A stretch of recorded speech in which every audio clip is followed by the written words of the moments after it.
போன எபிசோடு எந்த அளவுக்கு சுவாரஸ்யமாகவும் ஃபுல்லாகவும் போயிருக்கோம். அந்த எபிசோடு நீங்கள் பார்க்கலனா மேலே இருக்கிற ஐகார்ட் பண்ண லிங்க் கொடுக்குறேன், போய் மறக்காம செக் பண்ணி பாருங்கள். அந்த எபிசோடு கொஞ்சம் கூட குறையாமல் செம்ம இன்ட்ரெஸ்டிங்காக இந்த எபிசோடு அதுக்கு மேலே போயிருக்கு. வீடியோக்குள்ளே போகிறதுக்கு முன்னாடி நீங்கள் நம்ம சேனலுக்கு புதுசாக இருந்தால் மறக்காமல் சப்ஸ்கிரைப் பண்ணிட்டு அந்த ஹைப் பண்ணி எழுதிருங்க. வாங்க ஸ்ட்ரெயிட்டாக வீடியோக்குள்ளே போகலாம்.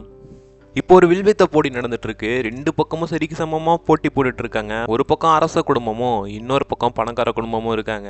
இல்லை அரச குடும்பத்தில் மின்ஷுக்கு ஆல்ரெடி நம்ம ஹீரோயினை பிடிக்காது, அதனால கொஞ்சம் தப்பா பக்கத்தில் இருக்கிறன்ட்ட பேசிட்டு இருக்க.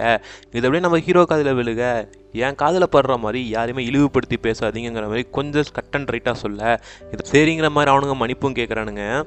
அண்ட் தென் நம்ம ஹீரோயின் ரெண்டு பேரும் ஒன்றா கூட போட்டி போகிறாங்கன்னா பார்த்துக்கோங்களேன்.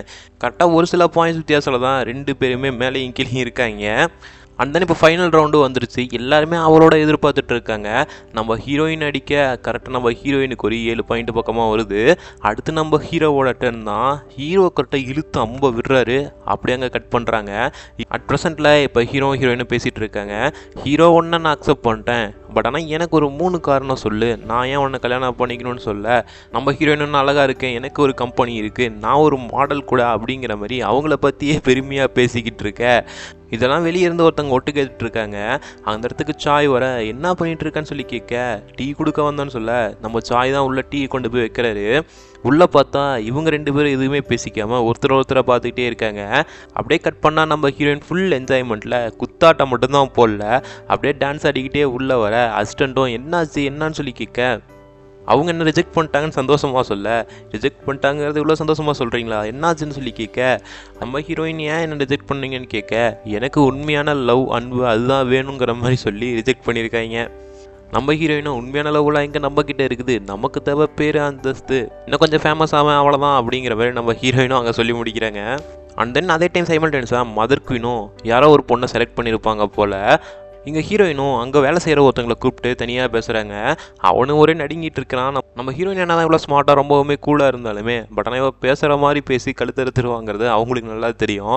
அதெல்லாம் ஒரு பயத்திலே உட்காந்துட்டு இருக்க. அப்போ நம்ம ஹீரோயின் உங்களோட ரிலேட்டிவில் யாரோ ஒருத்தங்க தான் ஹீரோவுக்கு பொண்ணு பார்க்குற வேலையெல்லாம் பார்த்துட்டு இருக்காங்க. அவங்க ஹீரோவை ஃபாலோ பண்ணி எனக்கு அவனோட டீட்டெயில்ஸ்லாம் வேணும்னு சொல்ல, இவரும் என்னால் முடிஞ்சதை ட்ரை பண்ணுறாங்கிற மாதிரி அங்கிட்டு இங்கிட்டுன்னு பேசி கடைசியாக ஒரு பென் ட்ரைவ் மட்டும் வாங்கி அசிஸ்டண்ட்டு கொடுக்குறாங்க. இதில் ஹீரோ என்னென்ன பண்ணுறாரு டெய்லியும் அப்படிங்கிற ஃபுல் ரொட்டீனோடைய ட்ராக்கிங்கே இருக்குது. இதை வச்சு பார்த்துக்கோங்கிற மாதிரி சொல்லிட்டு அவர் ஆளை ஒரு ராசாமின்னு கிளம்பிடுறாரு. ஹீரோ ஹார்ஸ் ரைடிங் பண்ணிட்டு இருக்காரு தனியாக ஒரு காட்டில். அங்கே பார்த்தா நம்ம ஹீரோயினும் வந்துடுறாங்க.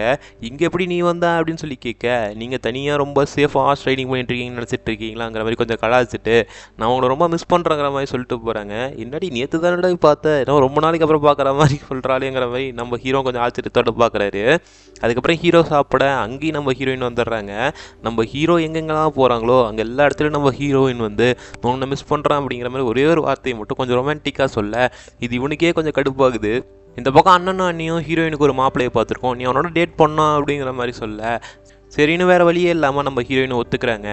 அவனை கூட்டிகிட்டு ஒரு மியூசியத்துக்கு போக, அங்கே போனால் ஒரே பூனை படமாக வளர்ந்து வச்சுருக்காங்க. அங்கே பார்த்தா சாயும் வர, சாய்கிட்ட என்ன பண்ணுறீங்க அப்படிங்கிற மாதிரிலாம் பேசிட்டு அப்புறம் சாயும் கிளம்பிடுறாங்க. கூட இருந்த மாப்பிள்ளையை இன்ட்ரடியூஸ் பண்ணி வைக்க நம்ம ஹீரோயின் மறந்துடுறாங்க. அதுக்கப்புறம் சாரி உங்களை இன்ட்ரடியூஸ் பண்ண மறந்துட்டேன் அப்படிங்கிற மாதிரி சொல்லிட்டு அப்புறம் நம்ம ஹீரோயினும் கிளம்ப, ஹீரோயினும் அவங்க கொடுத்த ப்ரப்போசலை ரிஜெக்ட் பண்ணிடுறாங்க. இதை சாய் வந்து ஹீரோ கிட்ட சொல்ல, யாருன்னே தெரியாத ஒருத்தங்கிட்ட ஹீரோயின் பேசிகிட்டு இருந்தாங்க, எனக்கு தெரிஞ்சவங்களுக்கு பார்த்தா மாப்பிள்ளையாக கூட இருக்கலாம், நான் கூட நினச்சேன் நம்ம ஹீரோயின் தான் குயின் அப்படிங்கிற மாதிரிலாம் இமேஜின் பண்ணி பார்த்துட்டு இருந்தேன்னு சொல்ல, நம்ம ஹீரோவும் அங்கே இருக்கிற பிக்சரத்துக்கு இந்த பக்கம் மாட்டு, நம்ம சாயும் அங்கே மாட்டுறதா இங்கே மாட்டுறதான்னு கேட்க, மேலேயும் கீழேயும் மாற்றி காமிச்சிட்டு இருக்க, அப்புறம் கடைசியாக எங்கே இருந்துச்சோ அங்கேயே மாட்டிருங்கிற மாதிரி சொல்ல ஒரு சின்ன பனிஷ்மெண்ட் மாதிரி வச்சுருக்காரு. நம்ம சாயும் ஏன் நீங்கள் ஹீரோயினை ரிஜெக்ட் பண்ணிகிட்டே இருக்கீங்கன்னு கேட்க, அப்போ நம்ம ஹீரோவும் மதர் குயினை பற்றி நினச்சி பார்க்குறாங்க. மதர் குயினோட ஹஸ்பண்ட் தான் கிங்காக இருந்திருப்பார். அவர் எனக்கு இந்த வேலைலாம் வேணாம் அப்படிங்கிற மாதிரி எழுதி ஒரு ராஜ முத்திரையும் வைக்க, இதை பார்த்த உடனே மதர் குயினுக்கு செமையான கோவம், உனக்கு கிடைக்கலனாலும் என்னோட பையனுக்கு அடுத்து இந்த ராஜாங்கம் கிடைக்கணுங்கிற மாதிரி அந்த லெட்டரை அவங்களே எரிச்சிட்றாங்க. அதுக்கப்புறம் ஒரு ஃபயர் ஆக்சிடென்ட் நடக்க, அங்கே ஹஸ்பண்ட் செத்துட்டாரா இல்லையாங்கிறத ஒன்ஸ் டுவைஸ் செக் பண்ணி தான் பார்க்குறாங்க. செத்துட்டாங்கன்னு தெரிஞ்ச விட்டின்னா மதர் குயினுக்கே ஒரு நிம்மதியாகுது. இதனால் நம்ம ஹீரோ கனவுல நினச்சி பார்க்க அப்படியே திடீர்னு எந்திரிக்கிறாரு. இதனால் ஹீரோவுக்கு உடம்பு வேறு சரியில்லாமல் போயிடுது. ஹீரோயினும் ஒரு அவார்ட் ஃபங்க்ஷனுக்காக ரெடியாக அசிஸ்டண்ட்டு ஃபோன் பண்ணி ரொம்ப டார்க்காக இருக்கிற மாதிரி ரொம்ப அட்ராக்டிவாகவும் ட்ரெஸ் போடாதீங்க, அதாவது நம்ம ஹீரோயின் சூஸ் பண்ணுற எல்லா ட்ரெஸ்ஸையுமே வேண்டாங்கிற மாதிரி அசிஸ்டன்ட் சொல்லிட்டு இருக்க, என்ன கேமராக்கு தான் வச்சு பார்க்குறியா, என்ன எடுக்கிறங்கிற மாதிரி கேட்டுட்டு இருக்க, கொஞ்சம் சிம்பிளாக வாங்குங்கிற மாதிரி சொல்கிறாங்க. ஏன்னா இந்த டைம் மெஜிஸ்ட்ரி கையால் அவார்டு வாங்கணும். மெஜிஸ்ட்ரியை பார்த்தா எனக்கு கொஞ்சம் பயமாக இருக்குங்கிற மாதிரிலாம் குயின்கிட்ட சொல்லிட்டு இருக்க, நீங்கள் தான் அடுத்த ராஜா, நீங்கள் சுயமாக முடிவெடுக்க கற்றுக்கணும், அதே மாதிரி நீங்கள் எல்லாத்தையும் தனியாக தான் ஃபேஸ் பண்ணுங்கிற மாதிரி ஒரு தைரியத்தையும் சொல்லி அனுப்புகிறாங்க. ஏன்னா அந்த டைம் பிரின்ஸ் லியோனும் கூட இல்லை. பிரின்ஸ் லியோனுக்கும் இந்த விஷயத்தை பற்றி சாய்ஸ் இல்லை, தனியாக ஒரு ஹேண்டில் பண்ணிடுவாரான்னு கேட்க வாய்ப்பே இல்லைங்கிற மாதிரி பிரின்ஸ் லியோனும் அங்கே வந்து கிளம்புறாரு. பார்த்தா மெஜிஸ்ட்ரி பக்கத்தில் குக்கீஸ்லாம் இருக்குது, அதெல்லாம் வந்த சேஃப் கார்ட்ஸே எல்லாம் சாப்பிட்டு அவருக்கு கொஞ்சம் தைரியத்தை சொல்லிட்டு இருக்காங்க. அந்த இடத்துக்கு கரெக்டாக நம்ம ஹீரோ பிரின்சஸ் லியோனும் வர, அங்கேருந்த சேஃப் கார்ட்ஸும் மெஜிஸ்ட்ரி அதை தனியாக பார்த்துக்கு வர அப்படிங்கிற மாதிரி சொல்ல, என்ன தடுக்கிற அளவுக்கு உங்களுக்கு உரிமை இருக்கா அப்படின்னு சொல்லி கேட்க அப்புறமேட்டு அவங்கள வழி விடுறாங்க. நெக்ஸ்ட் என்ன, இவங்க 2 பேரும் சேர்ந்து தான் இந்த ஒரு அவார்ட் ஃபங்க்ஷனில் கலந்துக்கிறாங்க, அவார்டையும் கொடுக்குறாங்க.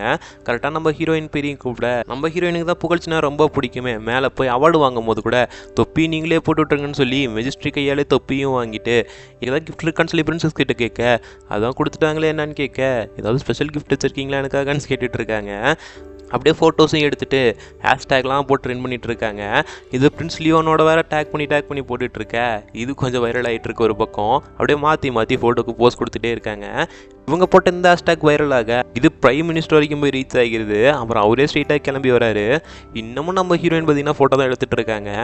அதுக்கப்புறம் நம்ம ஹீரோயின்கிட்ட தனியாக பேச, ஆக்சுவலி பிரைம் மினிஸ்டர் நம்ம ஹீரோயின் எல்லாருமே ஒரே ஸ்கூலில் தான் படிச்சிருப்பாங்க. நம்ம ஹீரோயின் தான் பிரைமுக்கு ரொம்ப ஹெல்ப் பண்ணியிருப்பாங்க, எப்படி அம்பு விடுறது இதெல்லாம் சொல்லி கொடுத்துருப்பாங்க. அதுலேருந்து நம்ம பிரைமுக்கே ஹீரோயின் மேலே ஒரு சின்ன க்ரஷ்ன்னு சொல்லலாம். பாரு, உனக்கு நான் தான் ஹெல்ப் பண்ணேன், நீ இப்போ பிரைம் மினிஸ்டராக இருக்க பார்த்தியா, நான் என்ன சிஇஓவாக தான் இருக்கேன், என்னால் அடுத்த பொசிஷனுக்கு போக முடியல அப்படிங்கிற மாதிரிலாம் ஹீரோயின் சொல்லிகிட்டு இருக்க. அதே டைம் மெஜிஸ்ட்ரி வீட்டுக்கு கிளம்பும்போது லியோனையும் கூப்பிட, லியோன்னா இப்போ வரல, நான் அப்புறமேட்டு வரங்கிற மாதிரி சொல்லி மெஜிஸ்ட்ரியை மட்டும் அனுப்பி வைக்கிறாங்க. மெஜிஸ்ட்ரி ரொம்ப சோகத்தோடையே போகிறான். இந்த பக்கம் பிரின்ஸ் லியோனுக்கும் உடம்பு ரொம்ப சரியில்லாமல் போக, நீ வெறும் மாத்திரையை மட்டும் வாங்கிட்டு வான்னு சொல்ல, சாய் நம்ம வேணுமா டாக்டரை வச்சு கன்சல்ட் பண்ணி பார்க்கலான்னு சொல்ல, அதான் வேணாம் தேவையில்லாமல் மீடியாவில் பிரச்சனையாகும், இதுவே பரவாயில்லன்னு சொல்ல, சாயும் மாத்திரை வாங்கலான்ட்டு வெளியே வர, கரெக்டாக நம்ம ஹீரோயின் வராங்க. நீங்கள் எங்கே என்ன பண்ணுறீங்கன்னு சொல்லி கேட்க, பிரின்சஸ் இங்கே தான் தங்கியிருக்காங்கன்னு சொல்லி சொல்கிறாரு. சரின்னு நம்ம ஹீரோயினும் பார்க்க வராங்க. உடம்பு ரொம்ப சரியில்லாமல் போக நம்ம ஹீரோயினோடைய பர்சனல் டாக்டரையே கூப்பிட்டு அதுக்கான மெடிசன்ஸ்லாம் கொடுத்துட்டு ஹீரோயின் டாக்டர்கிட்ட சின்னதாக ஒரு ஹெல்ப் கேட்குறாங்க. பிரின்சஸுக்கு நீங்கள் தான் ட்ரீட்மெண்ட் கொடுத்தேன்னு சொல்லி வெளியே சொல்லிடாதீங்க, இது கொஞ்சம் பர்சனலாகவே இருக்கட்டும் அப்படிங்கிற மாதிரி சொல்லிட்டு போக அவரும் சரிங்கிற மாதிரி போகிறாரு. அதே டைம் மதர் குயினுக்கு பிரின்சஸ் இந்த ஈவெண்ட் அட்டன் பண்ணது தெரிய அவங்க ரொம்ப கோவப்படுறாங்க. பக்கத்தில் இருக்கவங்கள மெஜிஸ்ட்ரின்னு சின்ன குழந்தை தான், நீங்கள் அவங்க மேலே இவ்வளோ கோவப்பட தேவையில்ல அப்படிங்கிற மாதிரி சொல்ல, இருந்தாலும் குயினுக்கு தன்னோட புருஷன் மாதிரியே வந்துடுவானாங்கிற ஒரு பயம் இருக்குது. அந்த நைட் இப்போ சாயும் ஹீரோயின் உட்காந்து சாப்பிட்டுட்டு இருக்காங்க. அப்போ சாய்க்கு ஏதாவது மெசேஜ் வர, உடனே ஹீரோயினை கிளம்புன்னு சொல்ல, இப்போ வெளியே கூட போக முடியாது, என்ன பண்ணுறது, சரி நீங்கள் ஒளிஞ்சுக்கோங்கிற மாதிரி ஹீரோயினை ஒளி வச்சுட்டு உள்ளே பார்த்தா மதர் குயின் தான் வராங்க. வந்தவங்க ஸ்ட்ரைட்டாக உள்ளே போய் பிரின்சஸை பார்க்க, பிரின்சஸ் சொல்லுங்கள் ட்ரெஸ்ஸு கூட போடாமல் இருக்குது, ஏன்னா அவன் எப்படி நிற்கிறாங்கிற மாதிரி கேட்க, அவர் ரெஸ்ட் எடுத்துகிட்டு இருந்தார் அப்படியே வந்துட்டார். சாயும் நீங்கள் வெளியே வெயிட் பண்ணுங்கள், அதுக்குள்ளே அவங்க ரெடியாகி வந்துடுவாங்கன்னு சொல்ல, சரின்னு வெளியே போகிறாங்க. வெளியே போனால் ஒரு பொண்ணோட ஹேண்ட் பேக்கை குயின் பார்த்துட்றாங்க. பார்த்த உடனேயுமே ஸ்ட்ரைட்டாக திருப்பி ரூமுக்குள்ளே வர, பார்த்தா நம்ம ஹீரோவும் இருக்கிறத பார்த்துட்றாங்க. இதுக்காக தான் நீங்கள் தனியாக தங்கியிருக்கிறியா, இதுக்கான பதிலை நீ சொல்லி ஆகணும்னு நாளைக்கு அப்படிங்கிற மாதிரி சொல்லிட்டு கோவத்தோடு போக, இப்போ காலைல காமிக்கிறாங்க ஹீரோயினுக்கு அசிஸ்டன்ட் இருந்து ஒரே ஃபோனாக வருது. என்னன்னு எடுத்து பார்த்தா, நீங்கள் தான் ஃபுல் ட்ரெண்டு, எடுத்து பார்த்தீங்களா இல்லையா, என்ன காரியம் பண்ணி வச்சுருக்கீங்கிற மாதிரிலாம் கத்த, வெளிக்கு தான் வந்துடாதீங்க, நானே எங்கே வராங்கிற மாதிரி அசிஸ்டண்ட்டே கிளம்பி வராங்க.